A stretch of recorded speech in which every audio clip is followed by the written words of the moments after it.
नमस्कार दोस्तों, आज मैं आपको महाभारत के कुछ प्रमुख पात्रों के बारे में बताता हूँ, तो सुने। महाभारत को शास्त्रों में पांचवा वेद कहा गया है। इसके रचयिता महर्षि कृष्णद्वैपायन वेदव्यास हैं। महर्षि वेदव्यास ने इस ग्रंथ के बारे में स्वयं कहा है कि जिस विषय की चर्चा इस ग्रंथ में नहीं की गई है उसकी चर्चा अन्यत्र कहीं भी उपलब्ध नहीं है। पहला पात्र है भीष्म पितामह। भीष्म पितामह को महाभारत का सबसे प्रमुख पात्र कहा जाए तो गलत नहीं होगा, क्योंकि वही एकमात्र ऐसे पात्र हैं जो प्रारंभ से अंत तक बने रहे। भीष्म के पिता राजा शांतनु व माता देवनदी गंगा थीं। भीष्म का मूल नाम देवव्रत था। राजा शांतनु जब सत्यवती पर मोहित हुए तब अपने पिता की इच्छा पूरी करने के लिए देवव्रत ने सारी उम्र ब्रह्मचर्य रहकर हस्तिनापुर की रक्षा करने की प्रतिज्ञा ली और सत्यवती को ले जाकर अपने पिता को सौंप दिया। पिता शांतनु ने देवव्रत को इच्छा मृत्यु का वरदान दिया। देवव्रत की इस भीषण प्रतिज्ञा के कारण ही उनका नाम भीष्म प्रसिद्ध हुआ। युद्ध में जब पांडव भीष्म को पराजित नहीं कर पाए तो उन्होंने जाकर भीष्म से ही इसका उपाय पूछा। तब भीष्म पितामह ने ही बताया कि तुम्हारी सेना में जो शिखंडी है वह पहले एक स्त्री था, बाद में पुरुष बना। अर्जुन शिखंडी को आगे करके मुझ पर बाणों का प्रहार करें। वह जब मेरे सामने होगा तो मैं उस पर बाण नहीं चलाऊंगा। इस मौके का फायदा उठाकर अर्जुन मुझे बाणों से घायल कर दें। पांडवों ने यह युक्ति अपनाई और भीष्म पितामह पर विजय प्राप्त की। युद्ध समाप्त होने के 58 दिन बाद जब सूर्यदेव उत्तरायण में हो गए तब भीष्म ने अपनी इच्छा से प्राण त्यागे। दूसरा, गुरु द्रोणाचार्य।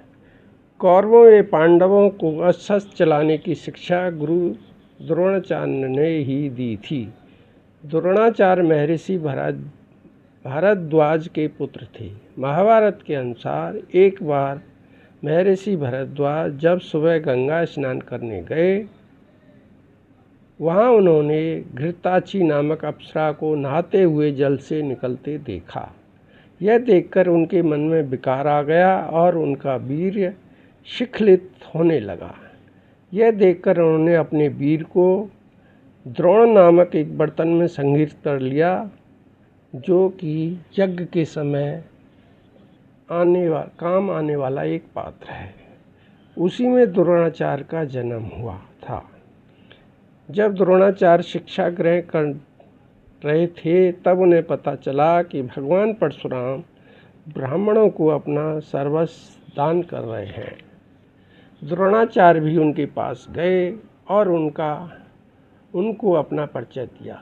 द्रोणाचार्य ने भगवान परशुराम से उनके सभी दिव्य अस्त्र शस्त्र मांग लिए और उनके प्रयोग की विधि भी सीख ली। द्रोणाचार्य का विवाह कृपाचार्य की बहन कृपि से हुआ। कौरव पांडवों के युद्ध में द्रोणाचार्य कौरवों के साथ थे। जब पांडव उन्हें किसी प्रकार हरा नहीं पाए तो उन्होंने उनके वध की योजना बनाई। उस योजना के अनुसार भीम ने अपने ही सेना के अश्वत्थामा नामक हाथी को मार डाला और द्रोणाचार्य के सामने जाकर जोर जोर से चिल्लाने लगे कि अश्वत्थामा मारा गया। अपने पुत्र की मृत्यु को सच मानकर गुरु द्रोण ने अपने अस्त्र नीचे रख दिए और अपने रथ के पिछले भाग में बैठकर ध्यान करने लगे। अवसर देखकर धृष्टद्युम्न ने तलवार से गुरु द्रोणाचार्य का वध कर दिया। नंबर 3, कृपाचार्य।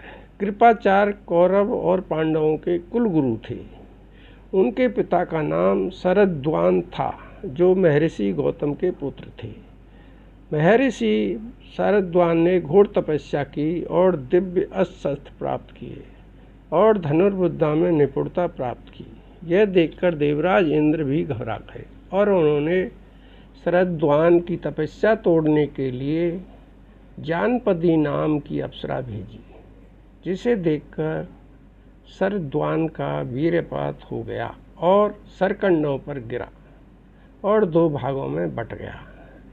उससे ही एक कन्या कृपि और एक बालक कृपाचार्य उत्पन्न हुए।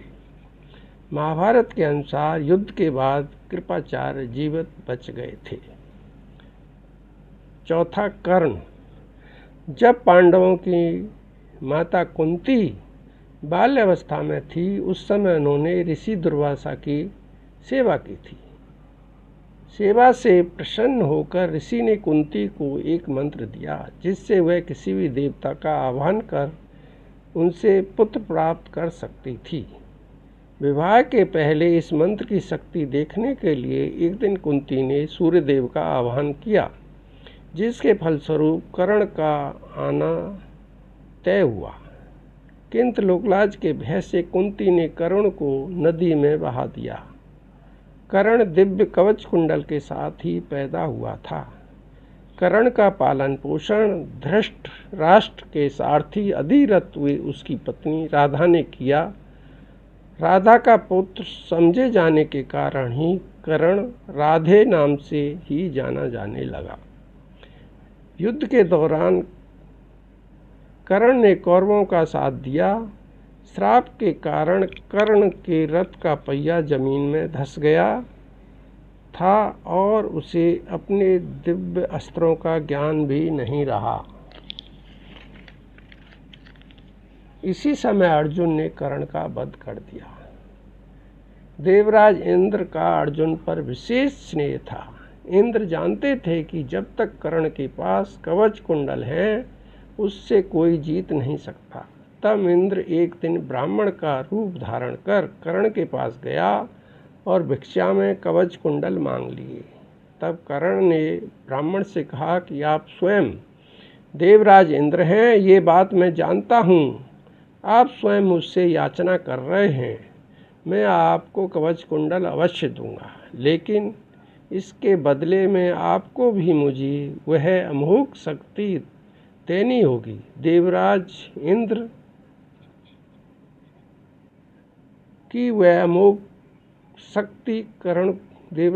ने वह अमोघ शक्ति कर्ण को दी और कहा कि इसका प्रयोग तुम सिर्फ एक बार ही कर सकोगे। कर्ण ने देवराज इंद्र की बात मानकर वह अमोघ शक्ति ले ली और कवच कुंडल इंद्र को दे दिए। 5वां, अश्वत्थामा। महाभारत के अनुसार द्रोणाचार्य का विवाह कृपाचार्य की बहन कृपि से हुआ। कृपि के गर्भ से अश्वत्थामा का जन्म हुआ। उसने जन्म लेते ही अश्व के समान शब्द किया, इसी कारण उसका नाम अश्वत्थामा हुआ। वह महादेव, यम, काल और क्रोध से सम्मिलित अंश से उत्पन्न हुआ एक महापराक्रमी था।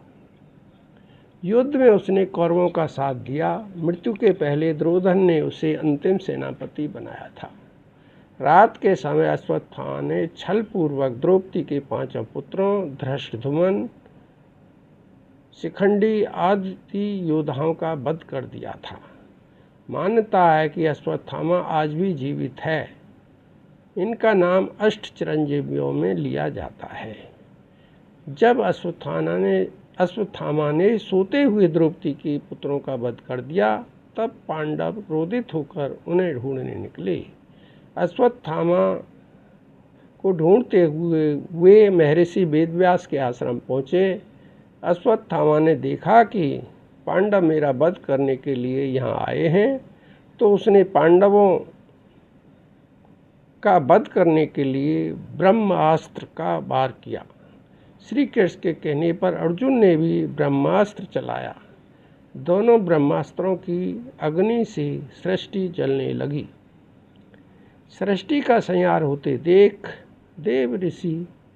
महर्षि वेदव्यास ने अर्जुन एवं अश्वत्थामा से अपने अपने ब्रह्मास्त्र लौटाने के लिए कहा।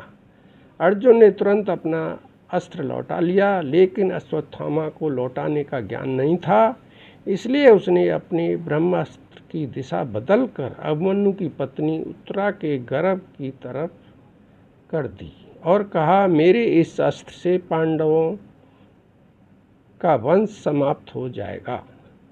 तब श्री कृष्ण ने कहा कि उत्तरा के गर्भ से उत्पन्न मृत शिशु भी जीवित हो जाएगा और उसे श्राप दिया कि तुम 3000 वर्षों तक पृथ्वी पर भटकते रहोगे और किसी से बात नहीं कर सकोगे